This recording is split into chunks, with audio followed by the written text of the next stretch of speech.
Kalong ke kabamla ban perkhat lenu modor ba kane kajuk kabang imenta kade kajuk kabang laban khot yaka kajuk sayan bat ka teknologi ha kabar ka jurbha kata kajing non kam ya kata ke AI nani kata ke artificial intelligence kabala banwan ra ya kajing mentoi bat ha kajuk kapor kala banwan ra ya kajing mentoi Handrai hakawei ni kajingja kabaraja ha kajela Uttar Pradesh ha kawei ni Nonghikai hakawei ka Skul ha po jhansi oblatip karteng kam Mohanlal Suman ulapan ken ya ka Indian Book of Record ha 19 September nakadaw kajingla aju uban snai kawei karabat kabatang kajing penlut kaba arhajar khandai spak tengka Mohanlal Suman ulajar karteng ya ka daka madam Suman marulabu ya ka ha Skul kaba uhi kai banyarap hikai lane jubab ikajing kali kebagi khana Skul kikeli ke khana Skul kila ban kali jingkeli nakane ka madam Suman tang hakaktin Hindi barkaktin English Mohanlal Suman ulethu bakane kalerap sibon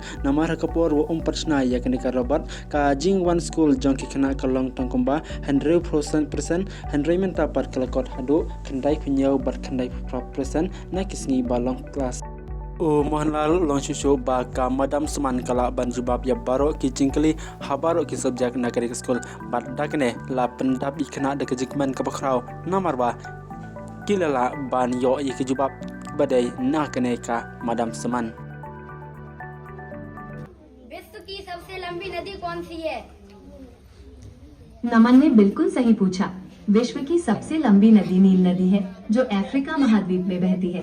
क्या आप इसके बारे में कुछ और जानना चाहते हैं? अनन्या आपसे एक सवाल और करना चाह रही है, पूछो। किस देश में मिट्टी की रोटी खाई जाती है? नहीं अनन्या, मिट्टी की रोटी नहीं खाई जाती। ये सिर्फ एक मुहावरा है जिसका मतलब होता है कि कोई बहुत ज्यादा मेहनत करता है। क्या आप इस मुहावरे का मतलब समझना चाहते हैं? हाँ बिल्कुल।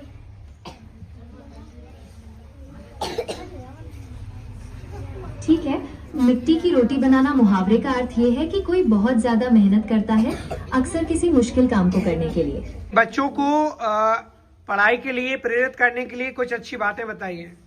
बच्चों को पढ़ाई के लिए प्रेरित करने के लिए कुछ अच्छी बातें कही जा सकती हैं, जैसे पढ़ाई सिर्फ किताबें पढ़ना नहीं बल्कि नई चीजें सीखने का एक मजेदार तरीका है जिससे आप बड़े होकर अपने सपनों को। तो बच्चों, पढ़ाई आप सबके जीवन के लिए बहुत जरूरी है।